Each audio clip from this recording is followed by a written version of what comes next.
Is Kim Kardashian responsible for all the UFO sightings? Why has Ricky Gervais attacked Sam Smith? And what is going on with the Kanye West police incident? I'm gonna answer all these questions in this video, so stick with me. First up, Kim Kardashian revealed the newest Skims collection swimwear campaign last night, and the trippy alien-themed photos had some fans wondering if she might be behind some of the recent UFO sightings in North America. Photos show her surrounded by models wearing extraterrestrial heads, posing behind her in what looks like a living room, as well as by the pool of a mansion. In another shot, Kim leans against a neon yellow sports car, with a pink blow-up alien peeking out behind her in the garage. Some fans seem to think that it was awfully coincidental that the new campaign showcased otherworldly creatures after several UFOs were spotted in the United States and Canada. The photo shoot sent Twitter spiraling. Someone tweeted, "That's why the UFOs came. All of these UFOs shot down to prep us for the Skims swim launch. It all makes sense now." Another person wrote, "Kimmy rescued some of the aliens before their UFO got shot down. Protect ET at all costs." All jokes aside, the campaign definitely seemed to be capitalizing on all the alien madness that's going on these days. If you didn't know, UFO sightings in the US are on the rise. That's right, there's been an increase of identified flying objects being spotted over North America, and it's causing a bit of a panic. Yesterday, the Pentagon released a report claiming that nearly 400 additional UFO sightings have been recorded in the past year,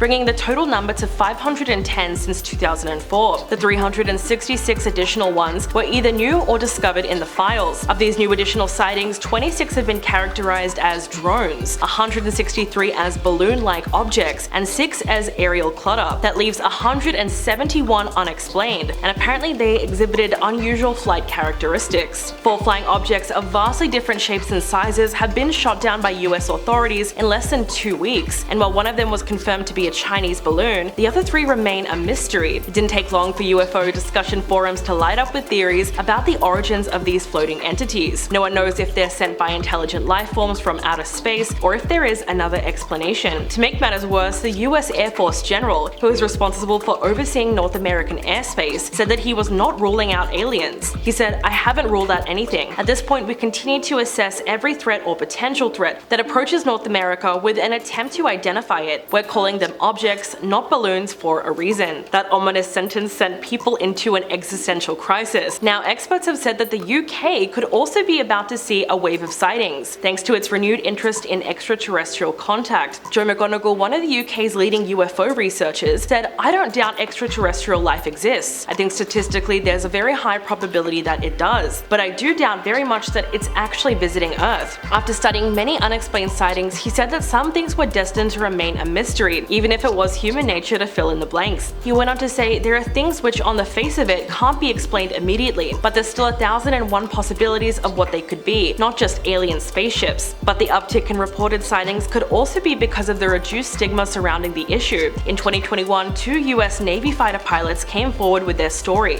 They said that they were investigating a sensor anomaly off the coast of San Diego in 2004 when they saw something that they couldn't explain: a churning patch of white water on the ocean's surface and a tic-tac looking object that appeared to be hovering on its own. This was a massive deal because for several years only one of the 2 pilots spoke out about the encounter, but eventually the second pilot, who was also on the scene, publicly corroborated the incident. Not only that, but the Pentagon actually acknowledged their UFO video was legit. But apart from aliens, there could be other explanations for the increase in sightings. The New York Times spoke to an expert who reported that at any given moment, thousands of balloons are above the Earth, and a lot of them are used in the US by government agencies, military forces, and independent researchers. But not many people realize just how crowded the skies have become with these high-flying balloons. Apparently, each year, around 6,000 of them are launched just by the National Weather Service. They're designed to rise into the stratosphere around 20 miles up before bursting at the highest point and breaking into fine debris. But some of them are underinflated and they never fly high enough to burst, which means they just wander around aimlessly with the wind. So that's also what these mystery flying objects could be. So what do you guys think? Are we getting invaded by aliens, or are people just jumping to conclusions? And now Ricky Gervais has made it clear that he does not support Sam Smith. The comedian has left fans divided after he mocked Sam Smith's appearance at the Brit Awards. The singer hit headlines and inspired countless memes after they wore a black custom inflatable latex bodysuit with massive arms and legs. Ricky then weighed in on the outfit by photoshopping his own head on Sam's body, and implied that they were seeking attention just by wearing the outfit. He posted the photo on Twitter and wrote, "The worst thing about being famous is the lack of privacy. I can't even walk down the street without people looking and pointing." While a lot of people liked and reshared the tweet, it really didn't go down too well with everyone. One person commented, "I must say, much as this guy isn't my cup of tea, it doesn't bother me what he's up to.